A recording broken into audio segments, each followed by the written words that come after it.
New reporting reveals even more information about the truly vile views of Speaker of the House Mike Johnson.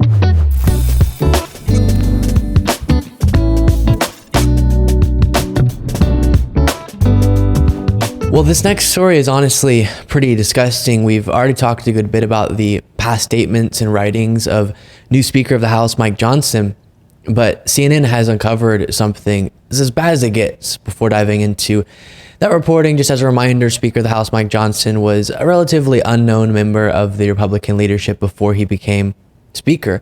And after Kevin McCarthy was ousted, multiple people tried and failed to get that position, and Johnson eventually got it. But because of how low profile he was up until that point in time, reporters are still kind of going through his past, and on a regular basis, we're getting more insight into the horrible views that he holds. And the latest example of that is this from CNN. Speaker of the House Mike Johnson wrote the foreword and publicly promoted a 2022 book that spread baseless and discredited conspiracy theories and used derogatory homophobic insults. Written by Scott McKay, a local Louisiana politics blogger, the book The Revivalist Manifesto gives credence to unfounded conspiracy theories often embraced by the far right, including the Pizzagate hoax. Pizzagate, which falsely claimed top Democratic officials were involved in a pedophile ring, among other conspiracies. And I'll give you more specifics in just a second, but many defenders of Johnson have sort of tried to wave away the past stories that we've talked about by saying, oh, that was a long time ago. Oh, that thing that he said, or the group that he worked with, the gay conversion therapy, that was 20 years ago, who cares? But this is 2022, a year ago. He was writing a foreword for and promoting a book like this. Here's more. The book also propagates baseless and inaccurate claims, implying that Supreme Court Chief Justice John Roberts was subjected to blackmail and connected to the disgraced underage sex trafficker Jeffrey Epstein. Other sections of the book defend podcaster Joe Rogan from racism charges after it was revealed he used the N-word, which Rogan later apologized for. The book also disparages poor voters as unsophisticated and susceptible to government dependency and easy to manipulate, with Black Lives Matter, defund the police pandering. The book repeatedly disparages Transportation Secretary Pete Buttigieg, calling the former mayor a queer choice for the cabinet position and saying he had queer sanctimony and was openly and obnoxiously gay, quote unquote, openly and obnoxiously gay. At one point, the book labels him gay Mayor Pete Buttigieg. Just vile stuff. So much hatred and disdain pours out of some people for their fellow human beings. Pretty sickening. Now, just in case you're somehow thinking, well, maybe he wrote the foreword for the book, he promoted it, but somehow didn't know what was in it. He didn't know that the Pizzagate stuff was referred to, or the Pete Buttigieg comments. Well, he did say this on a podcast about the book, quote, "I obviously believe in the product, or I wouldn't have written the foreword, so I endorse the work." That's his words.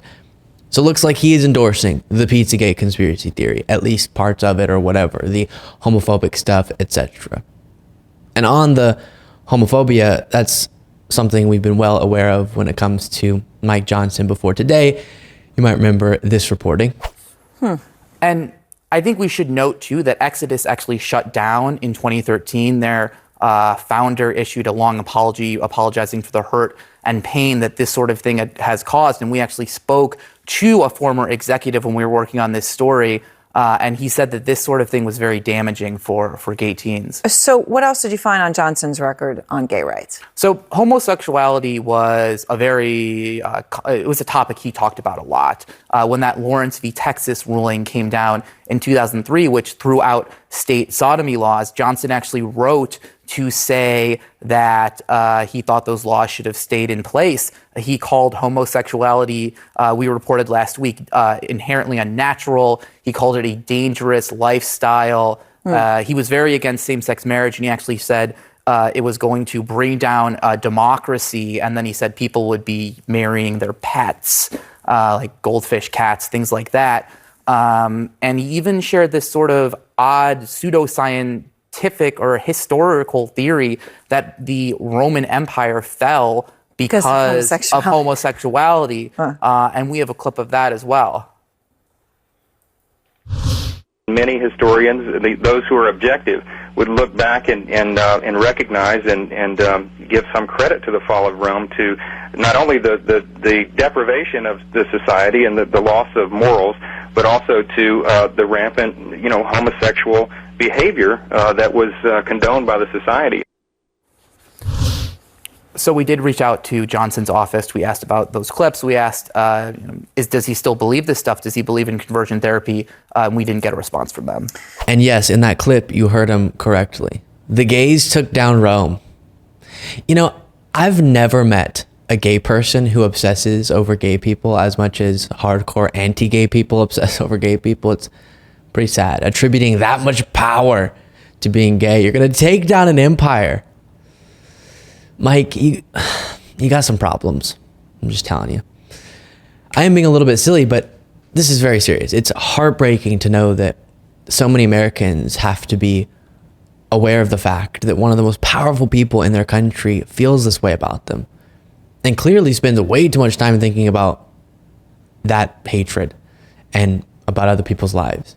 And here's what Pete Buttigieg had to say a while back when the first wave of Mike Johnson's past statements came out. I will admit it's a little bit difficult driving the family minivan to drop our kids off at daycare, passing the dome of a Capitol, knowing that the Speaker of the House sitting under that dome doesn't even think our family ought to exist. If being gay was a choice, that was a choice that was made way above my pay grade. But my lifestyle is that I'm a dad. I'm a married father of two, a beautiful boy and girl, twins, 2 years old. And our family deserves to be protected. It deserves to be supported, just like every American family. Here's the important takeaway. Whether it be because he attempted to overturn the 2020 election, his anti-abortion stances, his anti-gay stances, his conspiracy theories, we have to take away Mike Johnson's and the Republican Party's power in 2024. Before you go, don't forget to subscribe to the YouTube channel. It is a great way to support the work being done. Plus, follow me on Threads at Luke Beasley Official, Instagram at Luke Beasley Official, X at Luke P. Beasley, and sign up for the Beasley Brief, a daily morning newsletter that summarizes the previous day's events by going to lukebeasleyshow.com/brief, and I'll talk to you all next time.